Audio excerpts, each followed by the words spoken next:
All right, everybody, here we go. Chapter 3, talking about sales ethics and having transparency when it comes to broadcast sales. Warren Buffett says trust is like the air we breathe. When it's present, nobody really notices. But when it's absent, everybody notices. We tend to gravitate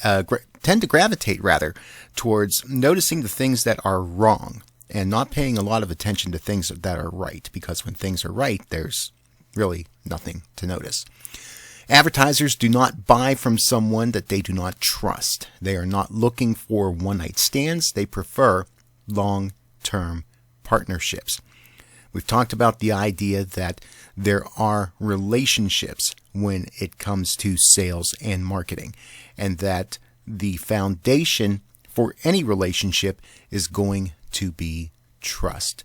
So we have to have that foundation that whatever end of the deal that we are on, that there is a certain amount of trust that is presented by the person that we are dealing with, and that we ourselves are putting out a sort of aura about ourselves that is trustworthy and that is based on a certain amount of honesty and integrity. Now, some reasons that people do not follow the rules. Some common reasons include the fact that people, they have a strong tendency to bow to authority and to follow orders from higher ups, giving them the excuse that, I was just following orders. Basically having that sense of putting the blame on somebody else, that either you don't have control of a certain situation, or you don't feel as though you have control of a certain situation, that your hand is being forced to move in a particular way. People have a strong tendency to bow to the social pressure and conformity of their peer group, perhaps a leftover tendency from their teenage years, leading to the excuse of, well, everybody does it. That sense that, why should I stand out from the crowd and do the right thing when it's pretty normative for people to do this other thing, even if it's not really the right thing to do. Unethical behavior is often due to an absence of clearly defined and communicated rules of behavior, standards, norms, or code of ethics, particularly for salespeople, allowing people to say, nobody told me. This sort of sense that we have to be directed to do the right thing. Many times that is an impetus for people to not necessarily take ownership of what is right and what is good. People are unaware that every keystroke on your computer is there forever and ever in the age of transparency, and the likelihood of getting caught is exceedingly high. We don't think about the fact that whether it is the particular platforms that we're on, or perhaps something that is implemented in terms of software within an organization, or even just the fact that the internet is what the internet is, that more often than not, there's going to be a way to document the things that have gone on throughout history.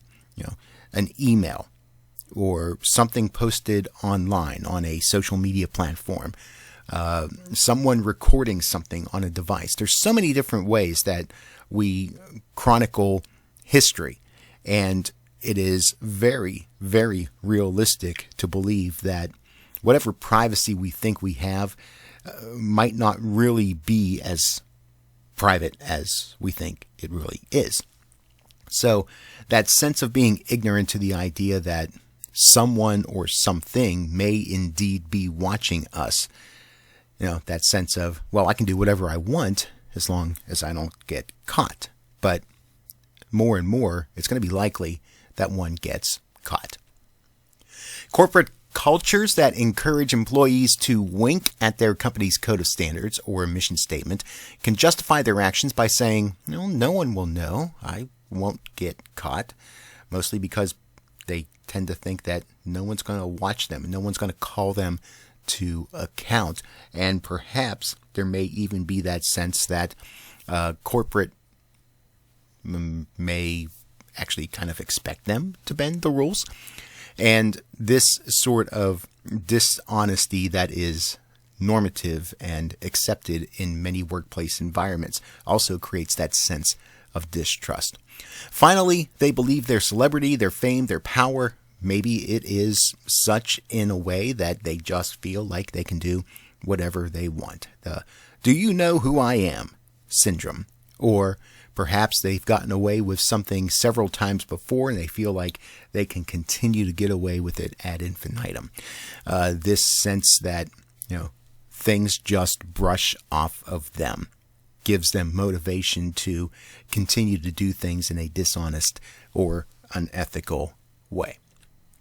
Now, while people who bow to authority may have to give up their individual free will and autonomy for the sake of the organization they work for, they do not have to turn their conscience and their self-esteem over to that company or to anyone else. So, kind of getting into this thinking, the idea that just following orders is not a valid, acceptable excuse for doing the wrong thing. This goes beyond what we talk about in terms of the industry here. This is just, kind of life in general. That it's still ultimately a personal decision that one makes whether to do things in an honest and ethical way or not, despite whatever the consequences may be in terms of making a sale or consequences that may be imposed on management or on a company or whatever the case may be, that there may be consequences for doing the right thing, but that's something that you as an individual have to decide when confronted with a particular situation. Groups, organizations, and companies must create and communicate ethical standards to guard against these abuses, and even more importantly, to follow up with practices and behavior at the highest levels of the organization that adhere to stated corporate standards. So we need to create a culture that expects honesty and integrity. And I believe that more and more, as generations that we're currently in, the ones that will come after us, I think there is more of a demand of honesty and integrity and realism. But there is still a certain amount of corruption that happens out there, and that is accepted and normative. And that is something that hopefully, as people continue to desire open honestness, that tide will change as time goes along. So what are ethics? Ethics are clearly defined and published standards and norms of right and wrong that are expressed as guidelines for behavior. So we're talking about the idea of what is right, what is good. And there's many different philosophies that shroud that idea.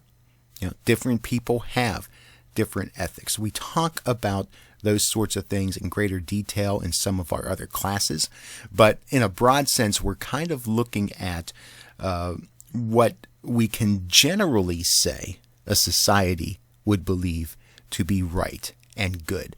And that's how we're going to kind of look at it as we talk about it in this chapter. So these are things that, whether it's society as a whole or things within an organization, that they say, these are the things that we say are the right things to do.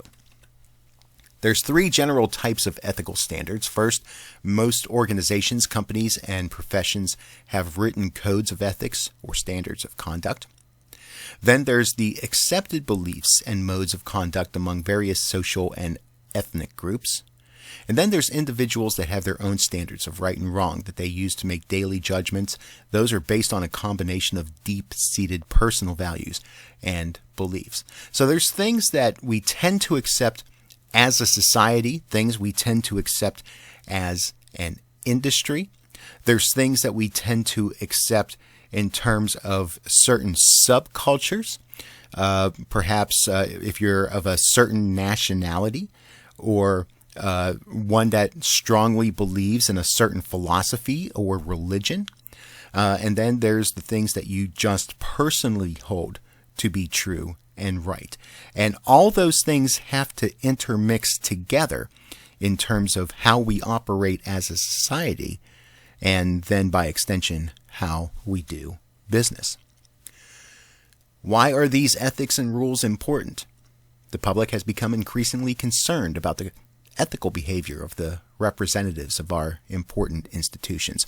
All we have to do is look to the ways that different opinions are played out within the culture, especially in social media, especially in the political world when we talk about different issues and things like that. We're seeing more and more that people are very vocal and have very strong opinions about the way things ought to be done and what is right and what is wrong. Companies should perceive ethical behavior and doing the right thing as enlightened self-interest because they preserve a company's long-term reputation, and that reputation is going to be its greatest asset. That's a way of building a brand identity. That reputation is going to go along with that branding, and anything that would tarnish that is something that is going to be extremely detrimental to a company and will most likely be detrimental to that company for a long time, much longer than anything that would show that a company has been doing things the right way for a extended period of time. It takes time to build that reputation, that sense of being trusted. It can take just moments to destroy all of that with a poor decision or a lapse in judgment. With that, we're going to take a break and we'll finish up the chapter in the next video, and we will talk about some things that we should consider and things that we should hold as responsibilities when it comes to ethics in the marketplace.